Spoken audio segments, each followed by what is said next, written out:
Hey adapters, I'm Doug Parsons. I'm a partner at Cimpatico Studios where we live stream conversations about complex business and social challenges with professionals like yourself who are working on the same issues. Our shows are live streamed in front of a global audience of your professional peers on Cimpatico.tv. I'm building a new type of online community for professionals like yourself on the Climate Adaptation Channel. If you're a regular listener of my America Adapts podcast, I think you'll find that we're taking our conversations about important problems, policies, and solutions to the next level here. And if you're interested in being a guest, we'd love to hear from you. And now join us for this latest episode.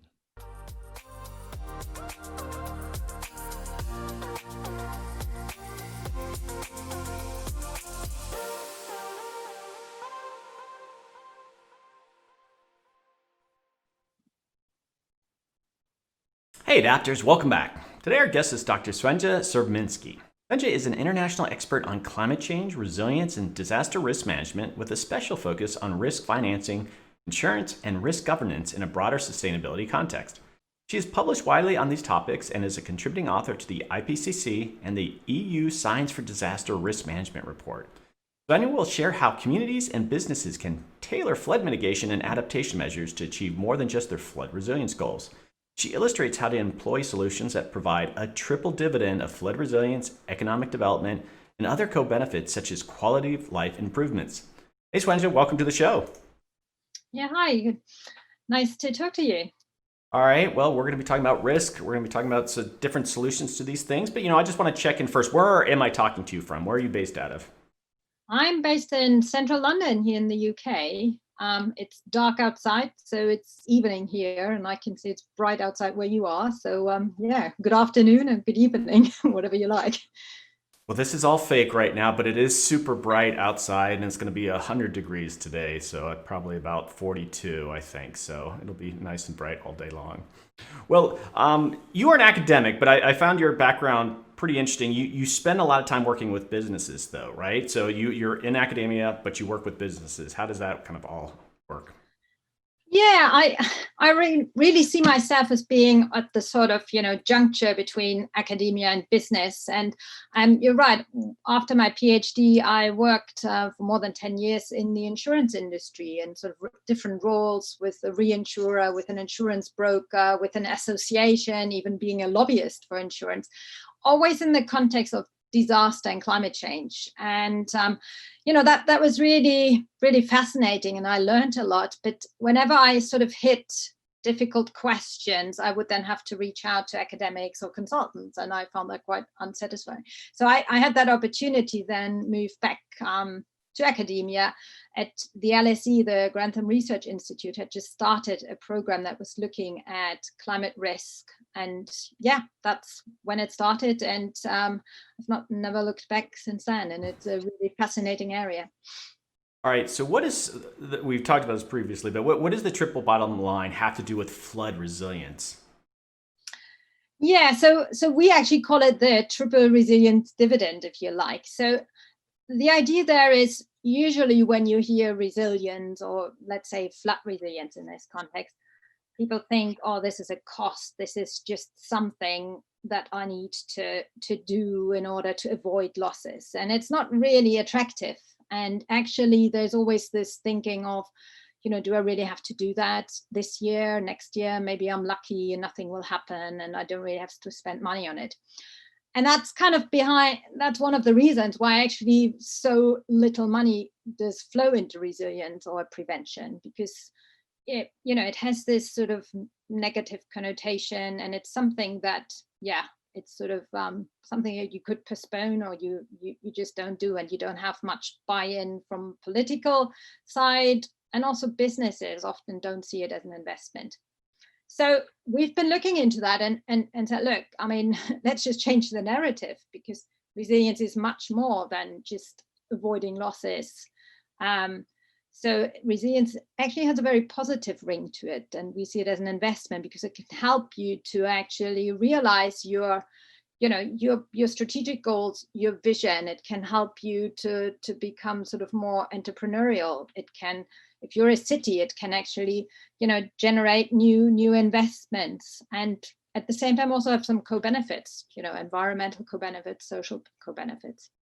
Okay, I want to get into that. I think that's a very interesting idea, especially how the attempt to become more resilient is sort of a business pitch, and I think that's really interesting. But I guess maybe some context too is that we're talking about flood resilience, and maybe it's a little bit different where you're at. Typically, when you think of flooding in the United States, a lot of it has to do with riverine systems. Are you talking about coastal flooding, riverine flooding? Is it all of it? Yeah, I mean, the important thing with flooding is, it is basically too much water at the wrong time at the wrong place. And that can come, from various sources. And a particular issue is actually what we call here surface water flooding, because you have these sort of flash floods caused by extreme rainfall. And, just here down my high street over the weekend, we had really significant amount of rain. And some of the local businesses got flooded just because of that. So yes, flooding, in its entirety, and coastal flooding, river flooding, surface water flooding. And, worldwide, this is, one of the most costly sort of climate related hazards, but it's also the one where we actually have quite a lot of tools to manage it, and where actually, we could reduce a lot of loss and damages if we do it smartly. All right. Do you use the same metrics? When we talk about flooding, when we talk about the floodplain, we say a 1 in 100-year flood, or 1 in a 500-year flood, or even nowadays we hear a lot of 1 in 1,000-year. Those obviously are very important to insurance companies because that's how they're kind of determining risk. But those things are kind of getting flipped over. No, they're not even reliable measures anymore. Yes, I mean, you're right. We use this, 1 in a 75 or 1 in 100-year notion, which for a lot of people is really difficult to comprehend. I mean, I've been in conversations where people then said, oh yeah, this was a really extreme event, and was a 1 in 100-year event, so I'm safe for the next 99 years because it's not going to happen again. Obviously, that is not the way to read this. At the same time, what used to be a 1 in 200-year event, is changing its probability, and I think people find it hard to sort of understand. For example, when it comes to zoning and dedicating sort of areas for development, we've just done a study here with a colleague in my team at the LSE, so looking at flood plains and development patterns. And interestingly, when you look at the zoning just outside of the high risk zones, there are actually quite a few new businesses and new developments being put up. And then you say, wow, that might look okay right now, but hold on a moment, 10, 20, 30 years from now, these areas that are now outside high risk are most likely going to be inside high risk. So what are we going to do about that? I was living in the DC area, in this little town called Ellicott City, Maryland, had 2 1 in 1,000-year flooding events in a 3-year period. So it was sort of completely blowing apart how people think about how you're going to be planning things out. Yes, I mean, I do a lot of work with local governments, also national governments, about sort of policies, to sort of help direct the planning system towards it. And, I think it's one way of having the right policy planning and regulation in place, but then also enforcing it. And, there's often also quite a disincentive. I mean, local communities are under a lot of pressure, and, they need new developments. And, they then to sort of find smart ways that you can still proceed with developments, but not at the cost of, increasing risk or even pushing the water further down, because that's also something that has happened. You create a new business park, and that business park is okay, but you're concreting over a lot of areas, and that increases flood risk for some residential areas. So, that's obviously also not really advisable. All right, so you've said that flood mitigation and adaptation measures need to be tailored to the needs of a given community or even a business. Can you elaborate? Maybe give us some case studies of what you mean by that? Yes. So at the moment, we work with the Flood Resilience Alliance, or the Zurich Flood Resilience Alliance, which is a big global partnership between the private sector. So Zurich Financial Services is involved in this, but also a lot of NGOs, the International Federation of the Red Cross, Mercy Corps, other NGOs, and then us as researchers. And we're trying to to sort of have a community focus. So we're working across more than 13, 14 countries at a community level. And the idea is really, if you want to achieve a better, a sort of more risk-informed approach to, planning, to community living, to community decisions, you need to engage people. And it's a very sort of participatory approach. So we work in those communities with a tool that allows them to identify, what the risks are, but also what drives resilience.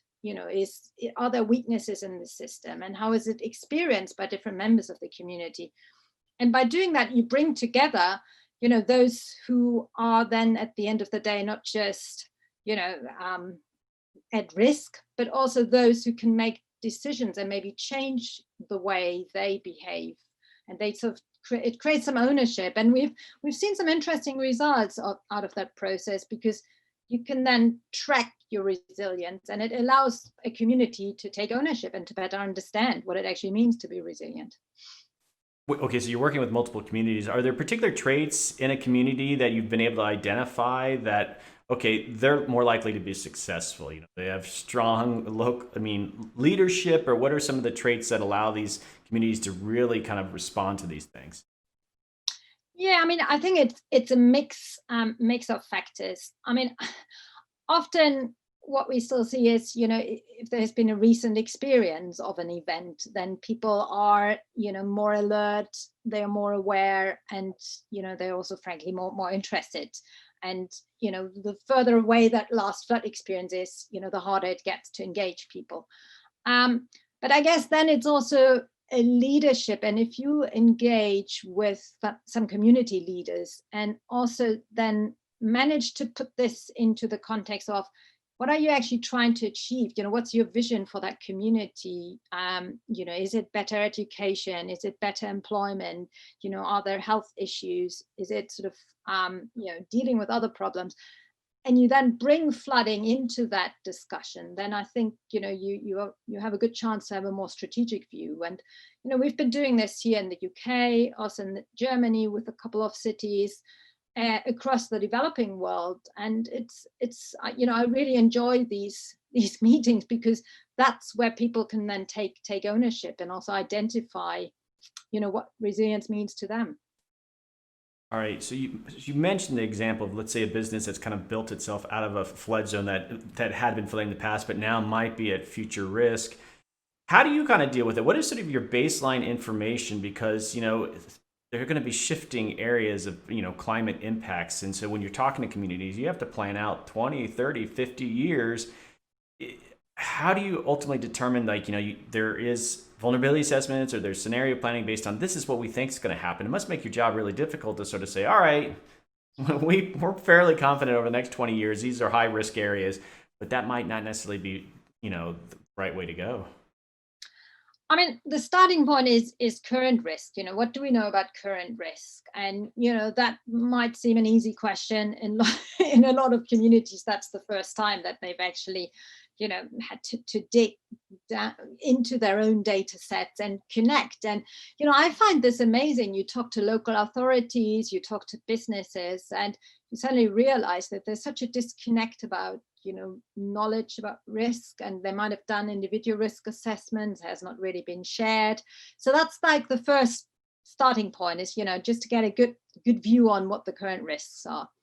And I think once you've done that, you can then start talking about risk drivers, what is likely to shift. And, as you mentioned, vulnerability is an important one, but also what's happening to the hazard on the climate side. And, depending on your time frame, for some communities, sea level rise might still sound as a distant issue.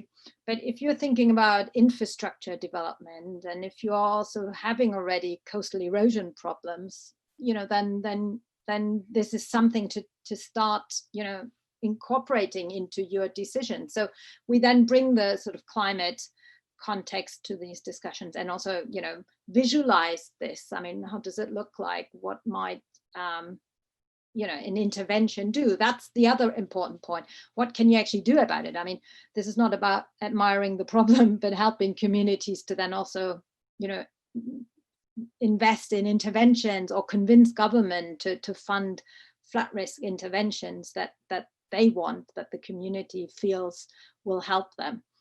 And it's an ongoing process. I mean, it's not really something that you just do as a one-off. All right, you were getting into this, but this notion of that, if you're addressing a problem, your goal really should be the solution should address more than one problem, right? If you're really working at total resilience for that community, what do you mean by that? Yeah, so let me give you an example. I mean, we're working in the UK with a small city on the east coast. It's called Lowestoft, and that city has a lot of challenges and issues. High degree of social deprivation, and the city is heavily exposed to flooding, different types of flooding. And there is a point at which some businesses have also started to sort of question the viability of investing there. At the same time, they just gained a massive investment in terms of offshore wind farms and renewable energy companies coming there.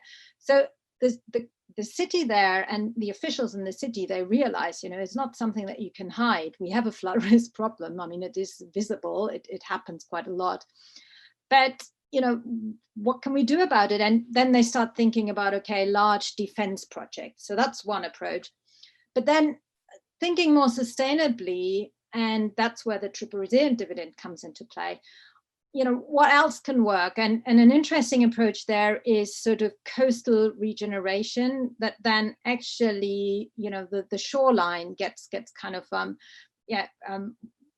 reinstated, and that has significant tourism benefits, and they've actually assessed the benefits to that. And I mean, it is really, it's visible, you see it, and it suddenly it creates also a lot of opportunities in the city, and it's makes the whole sort of city also more viable, and people are actually quite proud, and there's a cultural scene developing in these sort of sort of flood protected areas, but with a view on this needs to be there for the longer term, because we know the risk is rising, and we just can't close our floodgates. That's not going to be helpful. So we need to be smarter and work with nature. I think of, let's say, urban planners. They're supposed to be thinking about these things. Are these people that you're working with that they're thinking about the livability of a community, but this notion of like, look at all these additional benefits if we start really thinking about these adaptation actions that we can take? I mean, are you working with various stakeholders like that?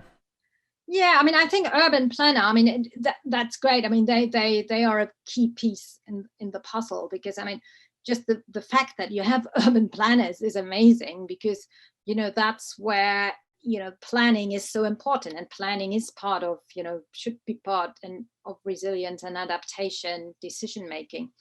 And I mean, I think when we engage with planners, it's often not the thought about we have one issue and we need to address it. No, this is about what's the city of the future going to look like. And it's not just flooding that is an issue. It could be around also traffic management. It could be around regeneration of certain areas that have become derelict. I know that in New York City, there have been some really exciting and interesting initiatives there as well, about sort of trying to connect these different ambitions. And yeah, I mean, I think I sometimes think also in terms of where we're heading with the climate, and the challenge that will put on cities or communities to become more climate, more greener, more low carbon. There are going to be hard choices, and I think sort of concrete flood protection measures are not really the most sustainable solution to this. So yeah, that's another consideration to keep in mind there. All right, I want to talk just briefly about insurance companies and the insurance industry, and you have your own background in that. I feel like I read maybe once a week some sort of article saying this insurance company is really starting to think about climate change, and it's one of the first sectors that's really kind of getting behind it. And yet then I see, how communities are still being laid out or how businesses are still getting insurance. And I'm asking you, with your own experience with it, are insurance companies all in when it comes to climate change and really trying to discourage risky behaviors, or is it still just a lot of kind of hype right now? Well, I mean, to begin with, the insurance sector was actually the first sector that publicly spoke out about this. I mean, this goes back to the late 1970s, I think, when the reinsurance companies first raised awareness and said, look, we think there's a connection between the climate, emissions, and natural disasters. So, I think they've played a tremendous role in putting this on the agenda, and then also, have been quite instrumental with some of the international agreements. When it comes to their own role in this and their action, I mean, I kind of usually break this down. So there is, the underwriting or the risk-taking role that you described. And, we need to keep in mind that they operate on a sort of 12-month cycle. So, when you buy your insurance policy, it's for the next 12 months. So when they do their risk models, they're not necessarily looking at, climate change or the longer term risk trends. They want to know what's going to happen over the next 12 months. And they pretty much rely on historic data. And that's where they are becoming more exposed, because we know historic data is not really good enough to then project what's likely to happen. So insurance companies at the moment are sort of revisiting this and their approach to risk. But at the same time, if they increase pricing, where's the limit in terms of affordability, and at what point do people actually stop buying insurance? And in some areas, we have actually underinsurance, where a lot of businesses also don't buy sort of adequate levels of insurance. So that it's sort of a complex area. But then I guess there is also a tremendous role in terms of sharing knowledge and advice. And this is where I've been actually doing quite a lot of work with insurers, because I think the moment you have a client relationship, be that with a business or with a city or with an individual, there is an opportunity to also influence people's knowledge and understanding, and maybe even sort of set some incentives to change behavior. I mean, we have this with fire insurance or with household insurance against theft. I mean, you're being encouraged to lock your doors, or you're being in fact forced to lock your windows. Otherwise, your insurance policy won't be valid. So, there are ways to then think this through in terms of climate risk and risk mitigation measures. And then the last point is investment. I mean, insurers are also huge property investors and asset owners. So, their role in also avoiding new risk generation, making sure that, what's being put out there, be that infrastructure, new asset, is actually more climate resilient and climate friendly, there's a huge opportunity. Well, I guess your point too about affordability, I understand, and there's probably a lot of local regulatory pressure on insurance companies, but trying to set, I guess what I'm getting at too is like insurance companies help drive macro policies. And so the idea like, well, we don't want to insure you at all. And I'm thinking of Florida as an example, coastal Florida. Like, frankly, there shouldn't be any new development in coastal Florida. If you kind of look at some of the sea level rise, there's not going to be a seawall that they're going to build. New York will build a seawall. Florida's geology is not going to allow that. And so you must, are you familiar with the whole citizens insurance? Florida created this really awkward situation where insurance companies were getting out of Florida, but then the state government created citizens insurance as a supplemental sort of insurance big company that would still provide insurance for people living in high risk areas. And you defeated the whole free market, I guess, what the insurance industry was trying to do there in Florida. Yeah, I mean, it's an interesting question, is, what is government's role there? And, let's face it, if you are living in a high risk area and you have insurance and something bad happens, you're extremely grateful that insurance is there and it pays out. The problem is there that, insurance is kind of a short-term fix, and it's not something that, we can expect to continue providing cover, because, the insurance industry itself has said, there are limits to insurability. And, in some areas with the climate projections, we're quite likely to reach these limits. And so, sort of just banking on insurance being provided or available or affordable, is quite risky, I would argue. And for governments, if they then step in, I mean, that's a huge cost. I mean, I know in the US, the insurance system there, I mean, that's a huge, huge burden on the taxpayer. Citizens can't afford to do what they're doing. You know, we're at the end of the episode, but I did get a couple questions, and I want to ask one, and I'm going to get to the others in just chatting before we wrap this up. But from Mike, despite the overwhelming evidence, there still appears to be development of new housing and businesses in places where sea level rise and flooding is almost certain to increase. Why is this? What can be said to developers that this is a really very terrible idea, instead of kind of a continuation of what we were talking about?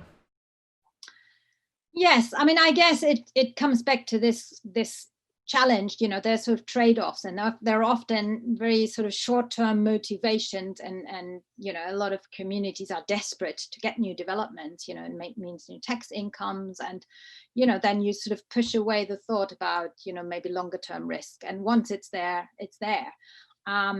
So what I think what's now starting to happen, at least in some areas, is that you then say, look, I mean, if we decide to agree to these properties or to these new developments, then at least they should be contributing to payments to, you know, increase resilience of the broad areas. And we have such a scheme here in the UK, where then developers need to pay into funds that then local government can use to manage flooding. So I think that is a sort of one step in the right direction, but you know, it could also actually be very counterproductive, because some local councils, you know, are desperate for the cash, and then they, you know, that's one way of generating revenue for flood protection, is, you know, allowing developments to go ahead. So, you know, it's a bit of it's a first step, but I think going forward, you know, we just need to realize that we're basically building a lot of, you know, risk, unnecessary risk, that will come and hurt us. Florida's new motto, instead of the Sunshine State, just have building a lot of unnecessary risk. That should be their motto there. I'm from Florida originally. I'm a Florida. Well, we're at the end of the episode. This has been fantastic. It looks like we just scratched the surface. Certainly, I hope that we can have another conversation, maybe drill in maybe some case studies and such, because we want you to look at Cimpatico to have these conversations. But appreciate you coming on. I want to bring you into just chatting just to wrap this up, but you know, thanks for coming on and having this discussion. Yeah, well, thanks for having me. It was a pleasure talking to you. All right, so just hold on one sec.